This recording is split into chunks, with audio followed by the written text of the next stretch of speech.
Nous organisons un colloque pour marquer les 50 ans du Code de la famille, du Code sénégalais de la famille. Justement, ce sera l'occasion de tirer le bilan de la mise en œuvre de ce code, de son appropriation par les Sénégalais depuis 50 ans.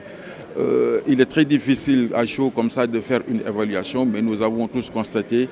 que régulièrement, il y a des demandes de révision du code, formulées soit par des associations de femmes, soit par des associations islamiques, soit par d'autres individus. Cela veut dire que la position, l'existence de ce code, la gestion par ce code des relations de famille pose problème. Et justement, nous allons avoir l'occasion d'en discuter ce matin et dans les 3 jours à venir. Nous allons revoir l'histoire de ce code, de ses sources d'inspiration, sur quels aspects, sur quels principes on s'est appesanti pour pouvoir élaborer ce code, mais également nous allons essayer de voir les aspects patrimoniaux, comment est-ce que dans ce code on gère les rapports patrimoniaux entre membres de la famille, entre couples, entre les parents et les enfants, entre les parents, le couple et d'autres personnes, comment également on régit les rapports extra-patrimoniaux, comment on lie un lien matrimonial, comment sont définis, organisés les rapports entre les époux du point de vue de leur rapport personnel, comment également on définit les rapports qui doivent exister entre les parents et les enfants. Donc une diversité de questions, la problématique des successions, etc., etc. Donc une diversité de questions qui tournent autour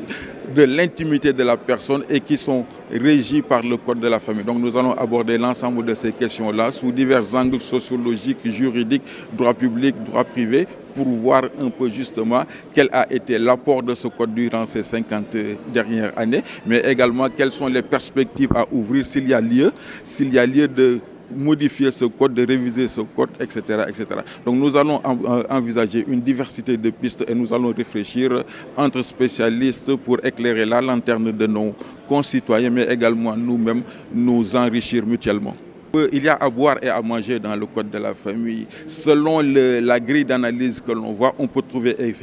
évidemment des éléments insuffisants au profit des femmes, de la même façon qu'on peut trouver des éléments insuffisants au profit de ceux qui revendiquent plus d'islamité dans le code de la famille. Mais nous avons l'obligation de jeter un regard objectif sur le code, au regard de nos réalités sociales, mais également au regard des engagements internationaux du Sénégal. Et notre mission, nous, en tant qu'universitaires, c'est d'apporter un certain nombre d'éléments de réponse qui doivent permettre aux autorités publiques, qui en définitive ont le pouvoir de prendre les décisions, mais d'avoir